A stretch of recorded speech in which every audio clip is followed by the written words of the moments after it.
Cases, cases, cases. One of the most complex topics in Russian with many rules to it that all of you guys have to remember for you to use it properly, of course. It comes natural to us as natives, but to you guys, you have to force yourself to read more and more texts, watch more and more Russian content until it truly sticks. But with this video, I really hope to simplify it a bit for you and create a bit of a shortcut and the cheat code. The cheat code is going to be prepositions. Prepositions is anything that is like to, with, from, things like that. It's a part of our speech that connects two words together. And the cheat code is when you have a specific preposition, that preposition will demand a certain case to be used. So no more rules of different genitive, dative, case anymore.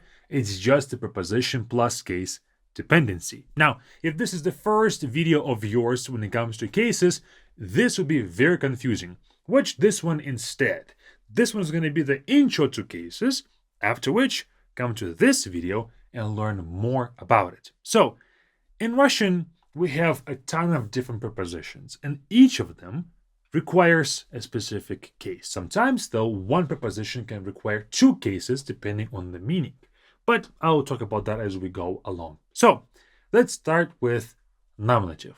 Surprise, surprise, no prepositions for nominative because only subjects can be put in nominative case, and so it's impossible to have a preposition because a preposition outlines a dependency of some sort, but all of the words in nominative will not have that dependency.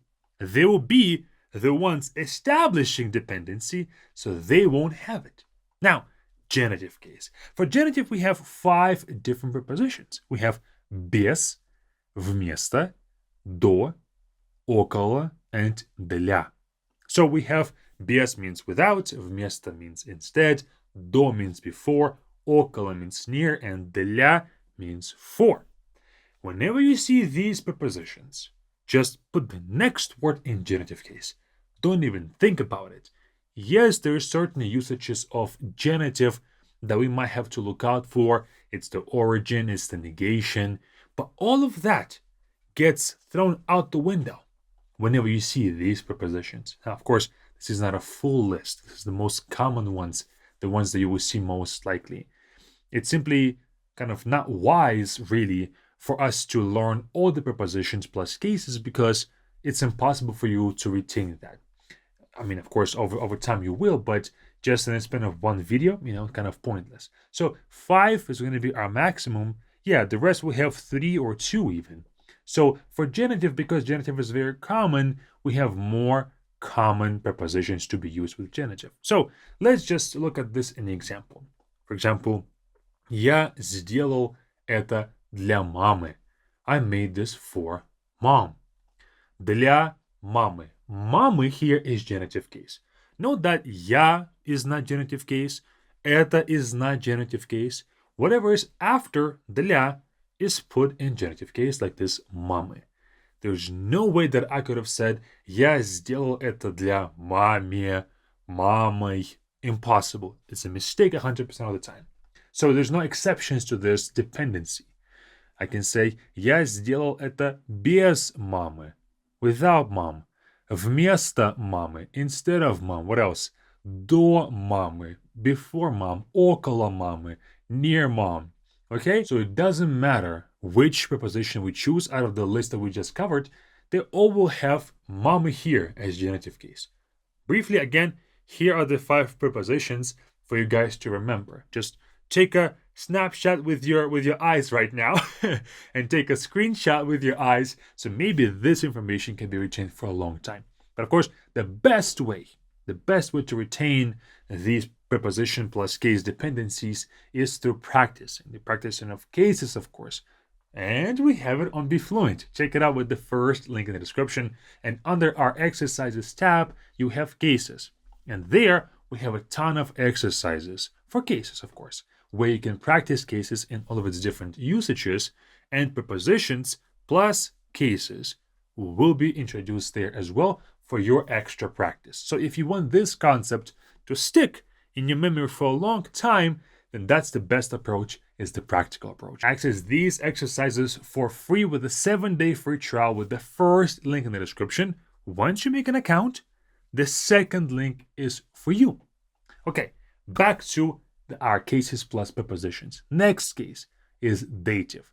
Dative will have k, which means towards, по, on the surface of, and благодаря means thanks to, or because of, or due to. Благодаря, this might seem like a regular word, but it's actually also a preposition. So, к, по, and благодаря all will require dative case. Я иду к врачу. I'm going to the doctor. Врачу is dative case. Я иду по улице. I'm walking on the street or on the surface of the street. Улица again is dative case.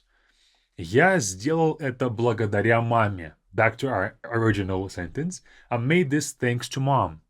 So маме, dative case. I hope that this concept makes sense now. So as you can see, we don't have to think about the dependencies of the words and what each case might mean. We simply know the case to put the word in, and we just put it in that case, and that's it. Next, accusative. Accusative will have в, на, and через, in, on, and through, but with one little detail. All of these are only using accusative case when it's direction. Okay? Direction. В means into, na, onto, and через will also be through, but через will always stay with accusative. But these first two, we need to talk about direction, because these two will also be used for another case. So в and na can demand two cases, but for direction, accusative is used. For example, я еду в магазин. I'm going to the store. It's my direction. Magazine and the store is my direction. So I'm going into the store. What are some other things? Я еду на концерт. I'm going to a concert or onto a concert. So на here is used for direction. It's my direction, not location. Direction. Because this will also be used for prepositional case. We'll get to it in a moment. Next, instrumental. What are some prepositions for that?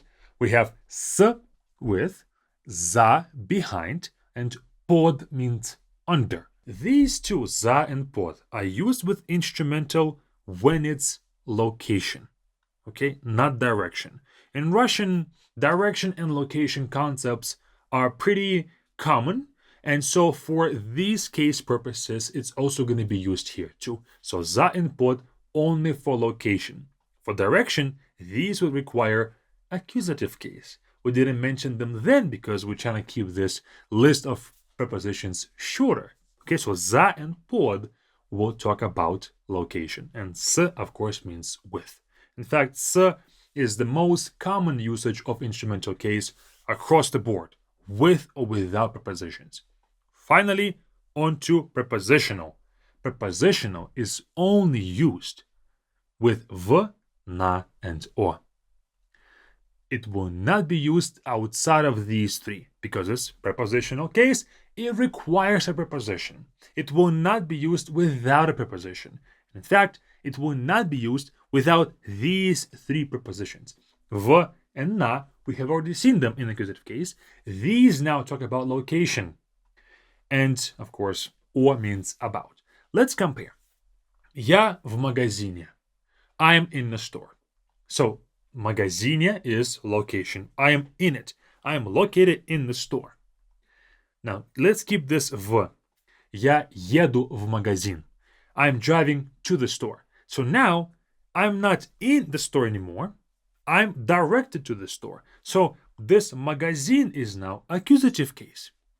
Я в магазине. Магазине is prepositional case. While we still have в in both of those sentences. One requires accusative for direction, and this one requires prepositional for location. So this concept, like I said, with location and direction is very common, and here we see how it affects our sentence. Now, if you said «Я в магазин», Without "я", this would be accusative case. This sentence assumes that you're going to the store, that you're not there yet, but you only are going there. So as you can see how this change of case can change the meaning too. We didn't change anything besides one letter. "Я в магазине" talks about location. "Я в магазин" talks about direction. That is all. Hope you've learned something useful today. Join our Be Fluent platform with this button right here. Learn Russian, speak Russian like natives do, and speak it to your family and friends and have fun as you're learning and speaking. Or keep on watching our YouTube videos with this next one. It's up to you.